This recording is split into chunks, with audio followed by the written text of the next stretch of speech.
Bom, eu falo que eu tenho uma coisa que talvez foi marcante para a minha vida, né? É porque eu sou sobrinho de uma rainha, né? E tenho muito orgulho disso. E quando eu fui para a escola aos 7 anos, pela primeira vez, no meu primeiro dia de aula, né, a professora nos recebeu na biblioteca, nos sentou no chão, abriu o livro As Mais Belas Histórias, da Dona Lúcia Casasantos, e começou a ler.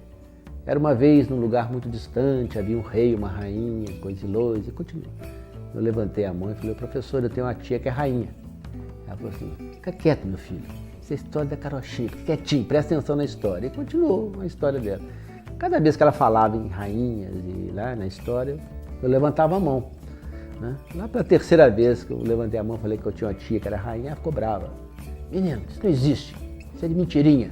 No final da aula, eu fui levado para a sala da diretora. E a diretora me passou logo um sabão.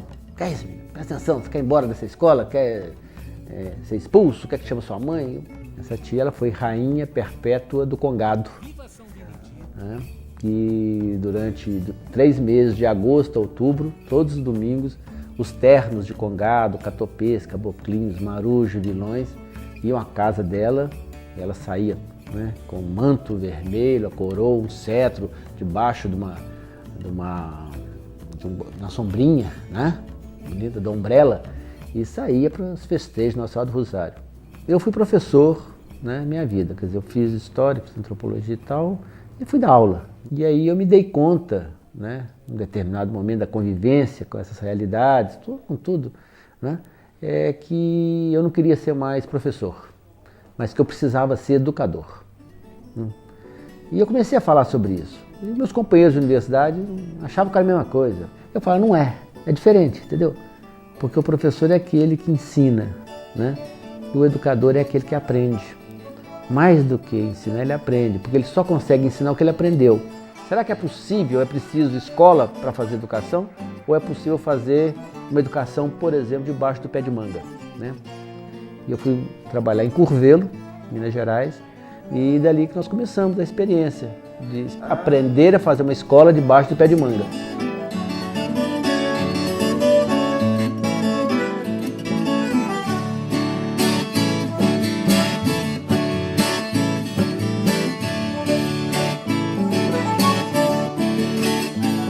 Eu acho que é por causa dela que eu segui a trilha que eu estou seguindo, né?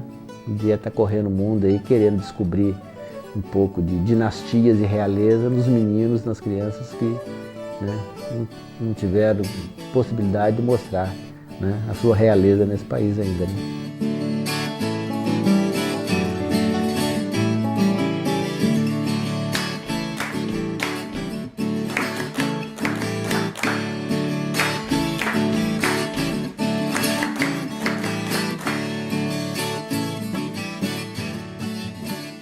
Minha área assim, que mudou a minha vida foi realmente trabalhar com conservação de natureza e da biodiversidade, sabe? A perda da biodiversidade no Brasil, a perda da natureza, a devastação que está acontecendo, começou a mexer muito comigo. Mas, ironicamente, eu sou filha de caçador. Papai foi o que eles chamam de Big Game Hunter, sabe? Aquele caçador que caçou mesmo, foi à África 2 vezes, foi à Índia. O responsável pela grande mudança foi o meu marido, quando ele foi coletar os dados do doutorado dele no Pontal do Paranapanema. Então o Pontal para nós é uma escola, porque foi onde tudo começou, é um símbolo. E o mico-leão preto, que foi a espécie que ele estava estudando, que é uma espécie altamente ameaçada, que vive em São Paulo, numa determinada região, porque, coitado, quase todo o habitat dele se foi, mas a gente foi morar lá e foi para mim um choque, achando que eu ia fazer minha mala embora. Mas eu comecei a trabalhar com educação ambiental, percebendo que as pessoas achavam que por que não cortar tudo para fazer uma fazenda de gado, porque isso para mim não serve para nada. Isso me doía profundamente, porque eu sempre tive essa ligação forte com a natureza e tentando passar para as pessoas essa noção de orgulho, sabe? Vocês moram ao lado de uma área que sobreviveu e que é uma das poucas ainda que restam e com várias espécies ameaçadas. E a gente não vai salvar nada se as pessoas não tiverem esse senso de orgulho, de pertencimento, sabe? E de vontade, de empenho de serem motivadas o suficiente para trabalharem por essa causa.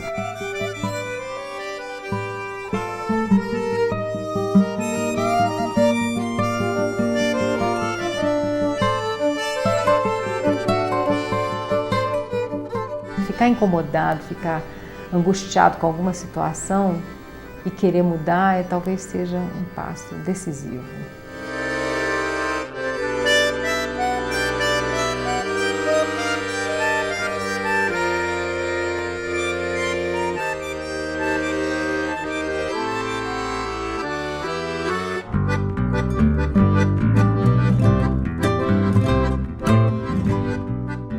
Os irmãos mais velhos não eram muito chegados, não gostavam de escola, não. Meu pai também nunca gostou de escola, meu pai era analfabeto, né? Quem mais gostava de estudar era eu.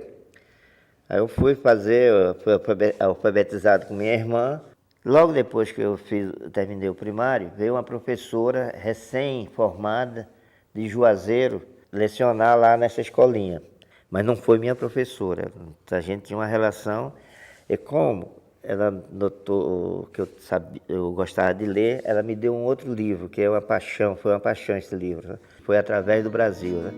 Eu li aquele livro, parece que eu estava viajando, né? Meu sonho era realmente viajar, né? Por aquele mundo, né?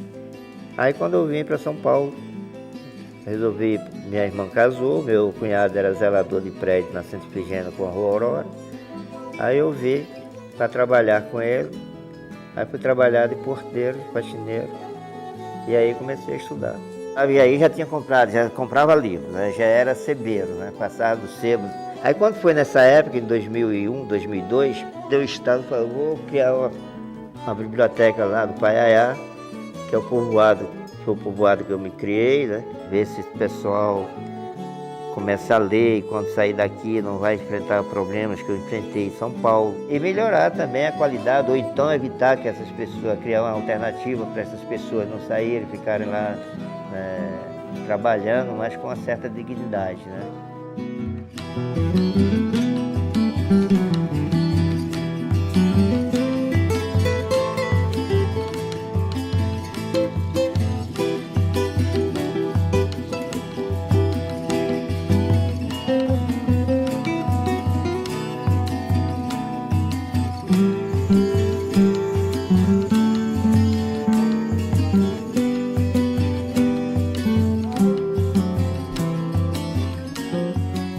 Quando eu tinha uns 13 anos, 12 para 13 anos, eu me rebelei contra toda a cultura japonesa. Eu achava um absurdo aquela hierarquia toda, que você não tivesse como criança nenhuma opinião. Então eu queria saber o porquê do porquê do porquê. E em casa era assim, o porquê é porque eu quero. Aos 14 eu fui morar em Curitiba. Em Curitiba eu tive acesso a toda uma vertente filosófica. Hinduísta, budista, Rosa Cruz, e eu tinha amigos com quem eu discutia muita filosofia, e eu lia muito. Eu lia tanto na biblioteca, quanto na livraria, na Guénon, quanto os livros que um amigo meu, que era monge da Vedanta, me emprestava. Desde muito cedo eu sabia que eu queria ser médica. Eu não sei te dizer de onde veio, porque a única referência médica que eu tinha na minha cidade eram coisas muito pequenas e não eram ícones, não eram pessoas que seriam referências. Mas eu sentia que eu deveria ser médica. E eu falava para todo mundo que ia ser médica, ninguém nem entendia por quê, já que não existiam médicos diretamente na minha família, né? Eu fui a primeira. Eu vim para a USP porque eu queria fazer a melhor faculdade do Brasil. Assim como na faculdade, mesmo no internato, que se chama de internato, que você começa a atender os pacientes, eu ficava até o final do dia para conversar com a família, porque eles vinham às vezes às 7 horas da noite, algumas pessoas que trabalhavam. Então eu ficava esperando as famílias dos pacientes virem para eu conversar com eles. E os médicos, os assistentes, falavam assim, você não tem que se envolver, por que você se preocupa com isso? E eu cheguei à conclusão que eu ia me envolver sim. E eu tive a sorte de uma amiga que jogava basquete comigo, ela ter me trazido uma informação que existia uma médica suíça que morava nos Estados Unidos, que tinha escrevido alguns livros sobre a relação com pacientes graves, sobre a morte e morrer. E quando eu li o livro, eu chorava, eu sabia que ali tinha uma verdade e que em volta ninguém estava preparado para lidar com os pacientes graves. Tanto é que os meus assistentes, eles falavam para eu não conversar com os pacientes, nem com as famílias, e nem contar o que eles tinham.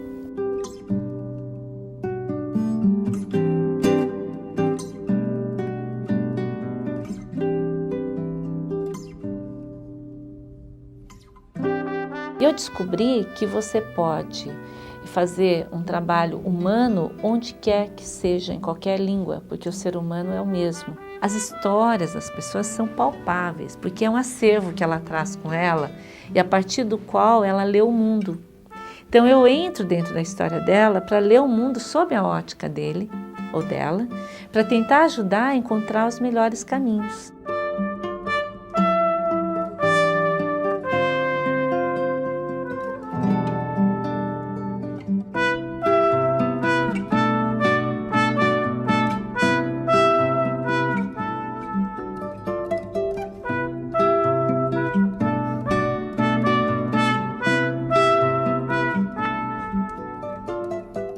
Meu nome é Roberto da Silva.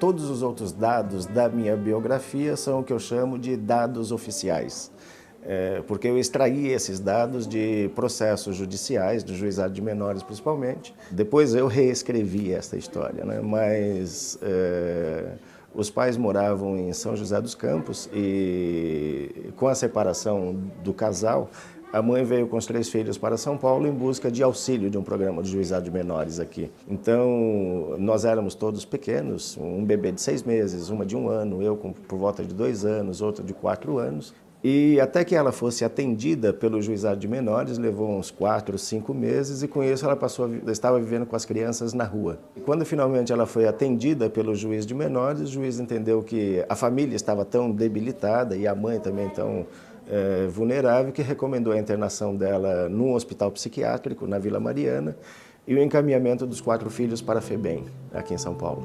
Quando as crianças foram apreendidas da mãe, a mãe ainda passou a viajar por diversas cidades, diversas unidades da FEBEM, à procura dos filhos. Então, essa idade de 7 anos, eu lembro disso porque foi quando ela me localizou em uma dessas unidades e foi me visitar. Então eu num galpão com umas 150 crianças lá e até então eu nunca tinha tido ideia para que alguém precisava de uma mãe, né? O que eram irmãos, o que era família, porque eu vivia no meio de meninos, eram policiais militares que cuidavam de nós. Então, quando alguém me apresentou essa senhora como minha mãe, eu tomei um susto, né? Aos 17 anos, eu vim trabalhar aqui no centro da cidade, a sede do juizado de menores era aqui, e eu fiquei trabalhando no gabinete do juiz de menores, né? Então, foi a primeira vez que eu saí para as ruas, mas um pouco tempo eu fui mandado embora da FEBEM, eu já estava com 17 anos, e aí eu passei a morar nas ruas aqui. Aqui é onde se dava a vida, os pequenos furtos, a droga, os amores, os romances, tudo aconteciam por aqui, né? Mas depois eu já estava com quase 19 anos, aí não tinha mais como passar por adulto, aí me mandaram pela primeira vez para a casa de detenção. Eu acabei encontrando lá quase todos os meninos que haviam sido criados comigo na FEBEM e entrado como bebês ainda, eu acabei por encontrar dentro da prisão, né? Então, isso me deu a certeza de que todos nós tínhamos uma história em comum e que se alguma coisa havia dado errado em nossas vidas, não era só por responsabilidade nossa. E o meu trabalho consistiu em investigar exatamente isso. O que é que deu errado nas nossas vidas e por obra de quem? Então, aí eu voltei aos arquivos públicos, mas aí já fazendo mestrado na USP, voltei aos arquivos públicos, arquivo de juizado de menores, que eu conhecia bem, foi lá que eu localizei pela primeira vez um processo que me dizia a respeito, fui aos arquivos do sistema penitenciário e de diversos órgãos, levantar as informações a meu respeito, saber quem era meu pai, quem era minha mãe, quem eram meus irmãos, eventualmente por onde eles andavam e de assim por diante. Mas também me interessei muito pela história daqueles outros meninos que eu encontrei dentro da prisão. Ao final, eu tinha, se não reconstituído, porque não era possível mais colocar esses irmãos vivendo junto, mas pelo menos eu tinha localizado 60 grupos de irmãos que foram separados ainda como bebês, quando crianças, quando foram para a FEBEM.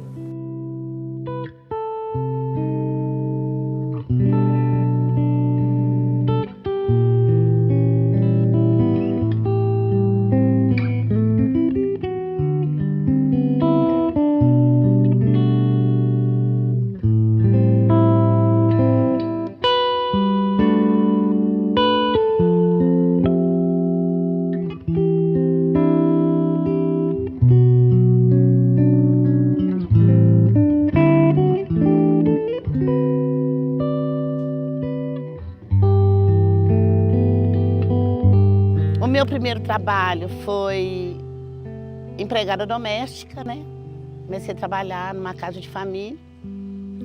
Dessa casa de família eu saí no dia que eu me casei. E lá ele teve assim um fracasso na vida e passei muita necessidade. Até que um dia eu tenho uma irmã de criação que falou comigo: eu te dou um pedaço aqui, você constrói e sai do aluguel. Aí eu fui lutar para conseguir construir esse barraco. Eu comecei a pensar também nas pessoas que moram no bairro, né? Na qualidade de vida também das pessoas que moram no bairro. E aí foi que surgiu o meu trabalho com meninas de Sinhá. Eu passava todo dia para trabalhar, as mulheres saíam do centro de saúde com sacolas de antidepressivo. E eu achava aquilo assim um horror, né? Como uma pessoa toma tanto comprimido num dia.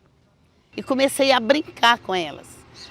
E qual eram as brincadeiras? Nossa brincadeira de infância, que era passanel, que era barra manteiga, que era chicotinho queimado. Comecei com aquelas brincadeiras com elas. Aí me veio a ideia de formar um grupo para a gente sair brincando de roda nas escolas, nas creches, nas praças, né? Aí eu convidei, né? Fiz a reunião, convidei elas. Vamos sim, nós vamos fazer, vamos formar esse grupo.